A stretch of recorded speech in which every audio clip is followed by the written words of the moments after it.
Alright, let's ask these questions now, finally. He's considered a military genius, and rightly so. His forward thinking saw him draft several military proposals that prioritized the people over all else. He then rose through the ranks to where he is now. But as for his recent activity, it's been quite strange. Inexplicably so.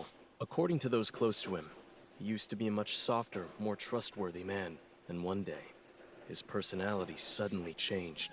Around that same time, he developed a habit of covering his mouth with his hand whenever he spoke. Right now, Munakata is operating alongside the Kunitsukami. Would he have changed no matter what? Or are the Kunitsukami somehow connected to this? Maybe in reality, he's already... Never mind. Forget I said anything. Do you have any other questions? After the Great War, Munakata assessed the nations of the world and concluded that another global conflict would erupt. To prepare for this, he proposed the Super Soldier Project to strengthen the country. But you know the horrifying truth about that. It's an invincible army of soldiers who can't die. When a Hiroko leaves a red cape, a superhuman Hell's Pawn is left behind and outfitted with weapons. Or, in other words, when the Hiroko leave their hosts, the resulting zombies become the military's pawns. In any case, from a medical standpoint, Hell's Pawns and zombies are both corpses. Hence, they do not fear death. They'll continue following orders, fighting even after their bodies are broken. We must put a stop to this madness. We cannot keep desecrating the dead. Yes, the case of Kiyoshi Daidoji's resurrection ought to serve as a key example in that respect. Do you have any other questions?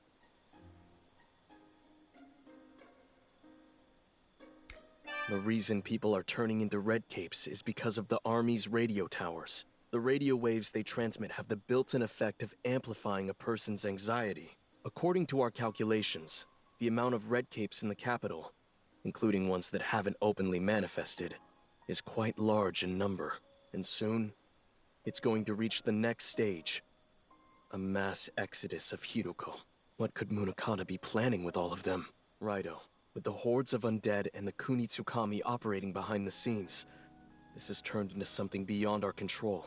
From here on, we'll need the help of a capable devil summoner such as yourself. We have to find a way to stop the Super Soldier Project, and the key to that lies in Sakura Dayama.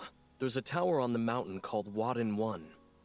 It's the first of the Army's radio towers. Sources say Munakata visits that site often, even now, which means something must be there. Raidou.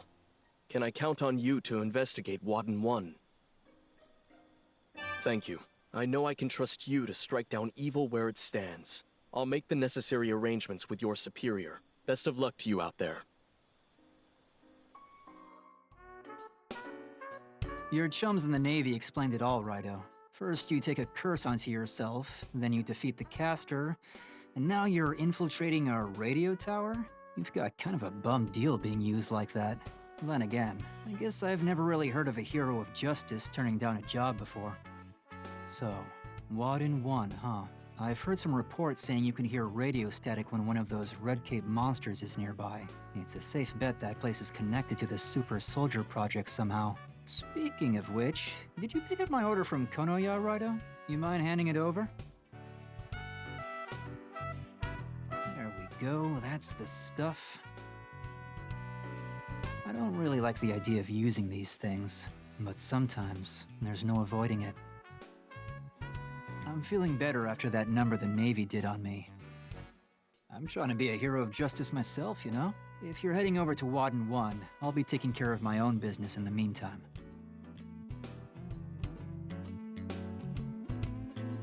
And the episode 7. This game is just getting better and worse by the minutes. Better in terms of story-wise, but actually worse situations in the actual game. Oh well.